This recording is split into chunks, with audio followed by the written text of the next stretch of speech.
With the NFL Combine being a few days away, I thought this would be the perfect opportunity to release my NFL Mock Draft 2.0. Now, there are some trades in here. They could be surprising, but they could not at the same time. So let's get to it. If you want to see my 1.0, see how that went, I'll put the link to that in the description box down below. Or if you want to just compare it to this one, that's fine as well. I'll put the link to that in the description box as well. So let's get to my 2.0. Now, it's obvious the Bengals will go with Joe Burrow, the quarterback out of LSU, because they're desperate for a quarterback. We don't really know what they're going to do with Andy Dalton at this point, but we'll see what happens. But the Bengals will go with Joe Burrow because best player available in the draft. At number 2, we have a trade. The Miami Dolphins went up from 5 to 2 and select Tua Tagovailoa, the quarterback out of Alabama. Now, the Dolphins spent all of last season tanking for Tua Tagovailoa, and now they got him.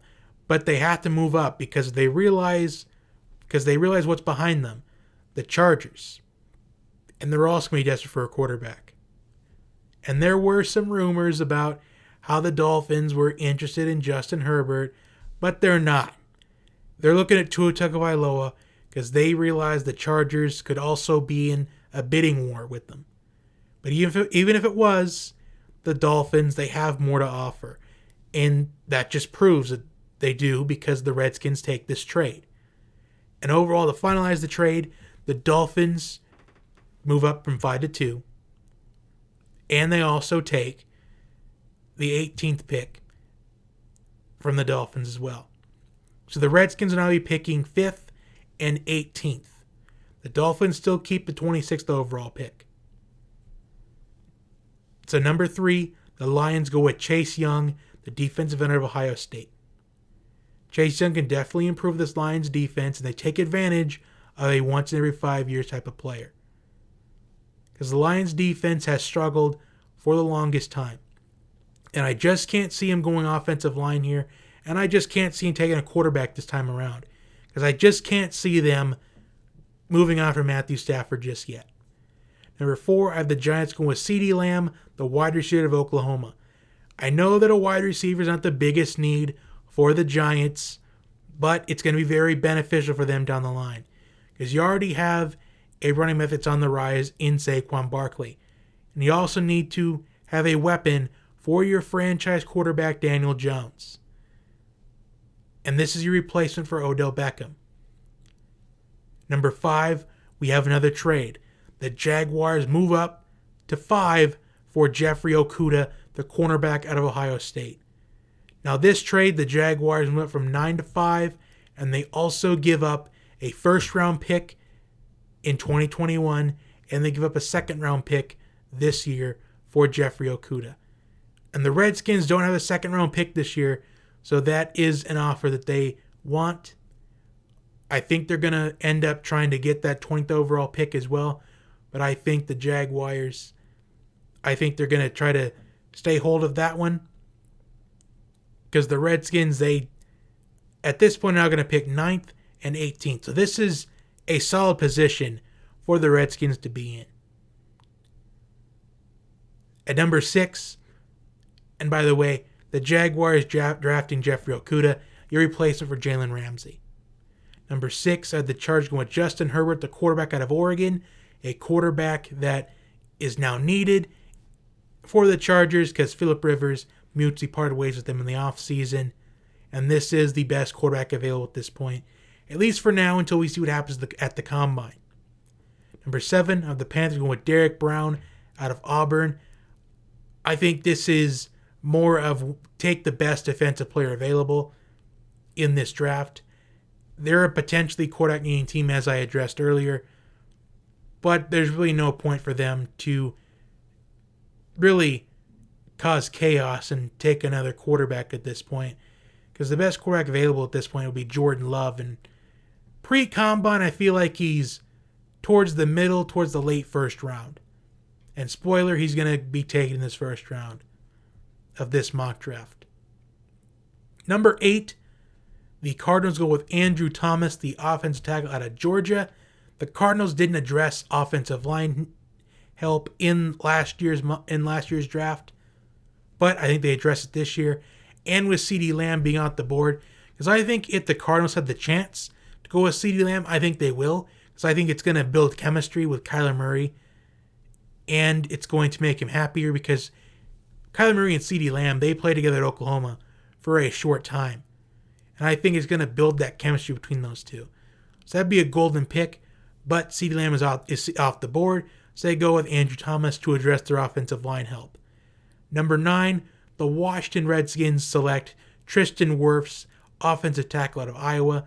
The Redskins address one of their biggest needs in this draft, and that is offensive line help. They could go the corner at this point, but I think it's just a little bit too early to go the corner in this mock draft. Number 10, the Cleveland Browns. Now this pick could be very surprising because it's expected for the Browns to go offensive tackle. But with the best 2 offensive tackles off the board in Andrew Thomas and Tristan Wirfs, I just can't see them going with Mekhi Becton out of Louisville this early in the draft. At least if the draft were tomorrow without the NFL Combine. But if Becton proves himself at the Combine, maybe the Browns will take him at 10 anyway. But with the best 2 offensive tackles off the board, I have them with the best player available at this point, and that is Jerry Jeudy, the wide receiver out of Alabama. And I know the Browns don't really need receiver help, but it wouldn't hurt them to take the best player available. Because Odell Beckham, has he really proved himself so far in Cleveland? I think Odell Beckham still needs to do a little bit more in Cleveland to earn his keep. And I think the Browns, they go with Jerry Jeudy because once upon a time they had a chance to draft a wide receiver from Alabama who turned out to be Julio Jones, and they just traded that pick away. But they redeemed themselves from their past mistakes and go with Jerry Jeudy. Number 11, I have the Jets go with another Alabama wide receiver, and that is Henry Ruggs III out of Alabama. The Jets, this is a potential Robbie Anderson replacement. With a young quarterback like Sam Darnold, it's best to get him some weapons, and they do that with Henry Ruggs. Now, Henry Ruggs could slip in the draft with the injuries he dealt with last season at Alabama, but I think it's a smart pick for the Jets here to go with Ruggs. Number 12, I have the Las Vegas Raiders go with Isaiah Simmons out of Clemson. Best player available right now. I could have them going. I thought about putting him going with a wide receiver, but I think with this wide receiver class being so loaded, you could afford to pass up on one of the top wide receivers. Because there's going to be a lot of top wide receivers that'll be available later on in the draft. Like we got Brandon Ayuk out of Arizona State that'll be available. We've got Jalen Reagor out of TCU that'll be available. We've got KJ Hamler out of Penn State that will still be available. We've got Justin Jefferson out of LSU that will still be available. We've got all these quality wide receivers that will still be available in round 2, possibly could fall to round 3. So I think it's just take the best player available and just wait for pick number 19. Number 13, I have the Indianapolis Colts going with A.J. Epinesa, the defensive end out of Iowa. I think A.J. Epinesa, some say he's going to have a better career than Chase Young, which is understandable to think that. Because A.J. Epinesa, I think if Chase Young didn't have the season that he had, I think we'd be talking about A.J. Epinesa being a top 5 pick. And that's kind of why I have the Giants going with A.J. Epinesa at number 4 overall in 1.0.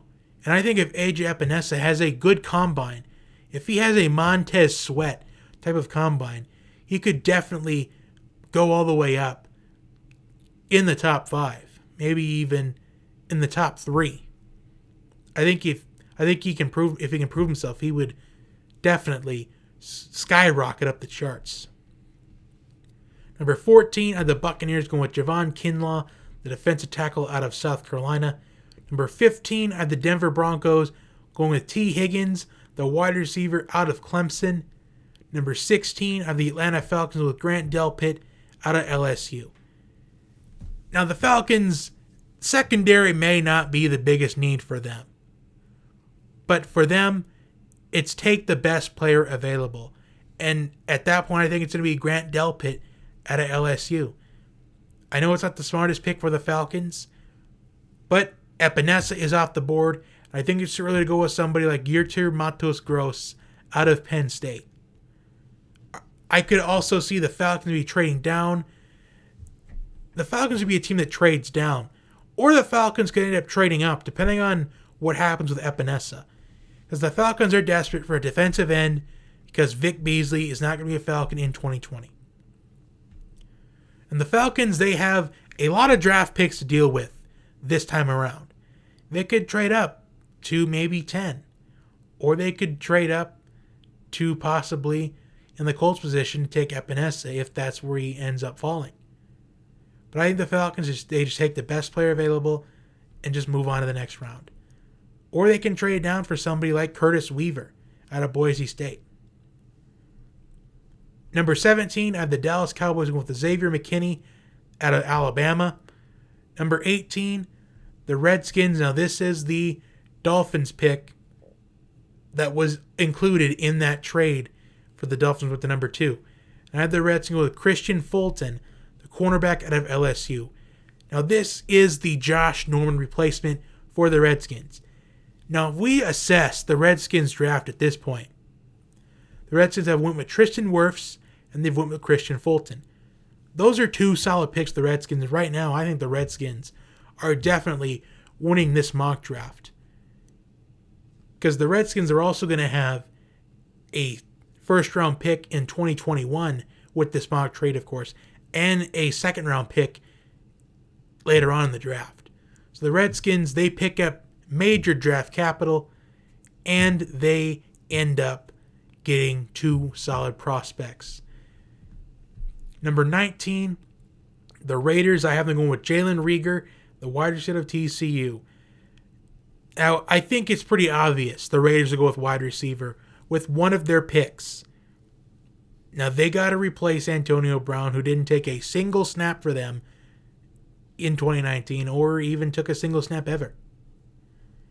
And I think Jalen Reagor is one of the underrated prospects in this NFL draft. And I think Jalen Reagor is going to be a big winner at this combine.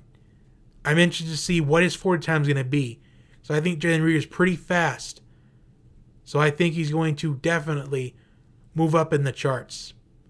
Number 20, the Jaguars have been going with Mekhi Becton, the offensive tackle out of Louisville.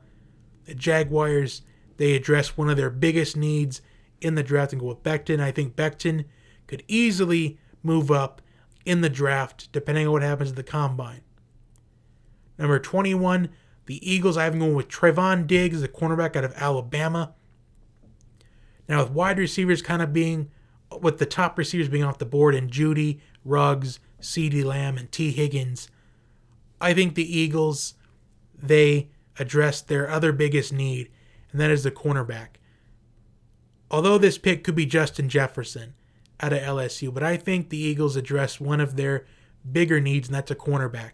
Because right now the cornerbacks, they're not as much of a quality at this point than wide receivers are. And the Eagles, they're expected to move on from Alshon Jeffrey. So this could be a receiver pick as well. But I'm leaning towards more Trevon Diggs at this point. Although it wouldn't surprise me if we saw the Eagles trade up into the top 10 or top 15 and go with one of the wide receivers that have been taken in that range.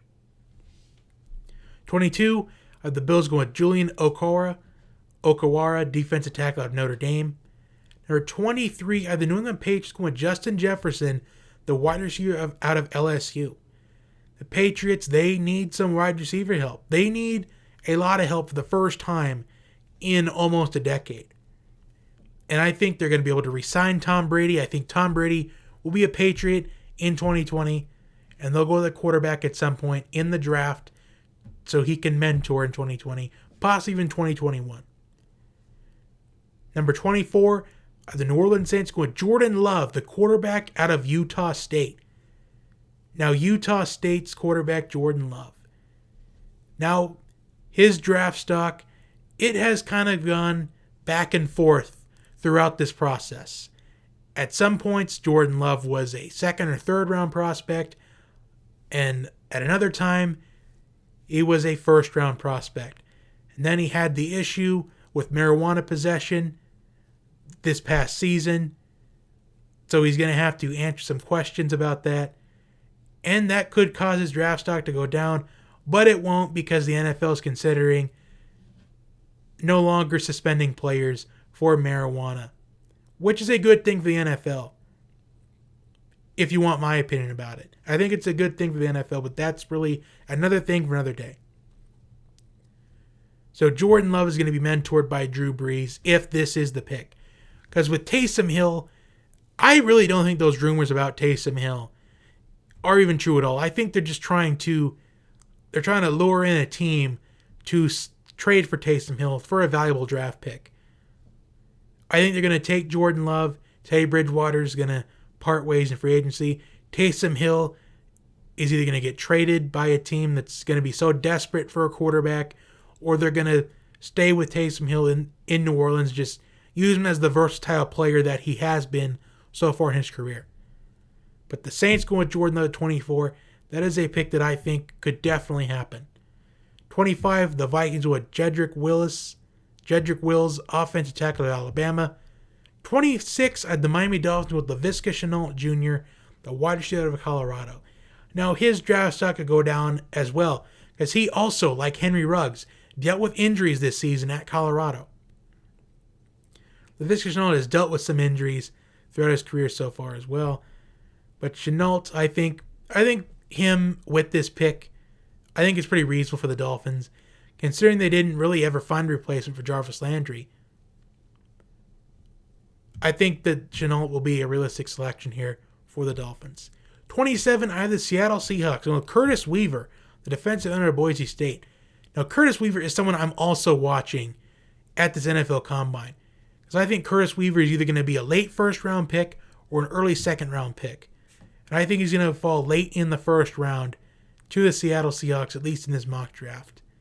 28, I had the Baltimore Ravens go with Kayvon Chason, the linebacker out of LSU. 29, I had the Tennessee Titans with C.J. Henderson, cornerback out of Florida. Someone I think I'm also going to keep an eye out on in this NFL Combine, because he could move up to the top 15, top 20. 30, I had the Packers with Terrell Lewis, the linebacker of Alabama. 31, I had the 49ers going with Jeff Gladney, the cornerback out of TCU, because the 49ers secondary, especially Richard Sherman, he got cooked in that Super Bowl. In fact, a lot of the 49ers secondary, they ended up getting cooked in the Super Bowl. And in some instances, I know it was pretty much in mop-up duty, or it was pretty much when the game was in hand. But they allowed a couple big plays against the Packers at the very end of that NFC Championship game. And I think the 49ers, they're going to kind of improve that secondary. And at number 32, the Super Bowl 54 champion Kansas City Chiefs will select Neville Gallimore, the defensive tackle out of Oklahoma, as the Chiefs' defense will just get stronger. So that is my NFL Mock Draft 2.0. Comment your thoughts on my mock draft down below. Also like, share, and subscribe. And I will see you next time. I'm not 100% sure yet if I'm going to do NFL Combine content. I probably could. I'll probably just talk about maybe... Now there's no promises here. But if I were to do something like that, I would do something like maybe about 3 or 4 that kind of prove themselves, or their draft stock is skyrocketing. But we'll see what happens. I'm really not sure what I'm going to do, but no promises on that. Don't count on it, but it could easily happen. So I will see you next time.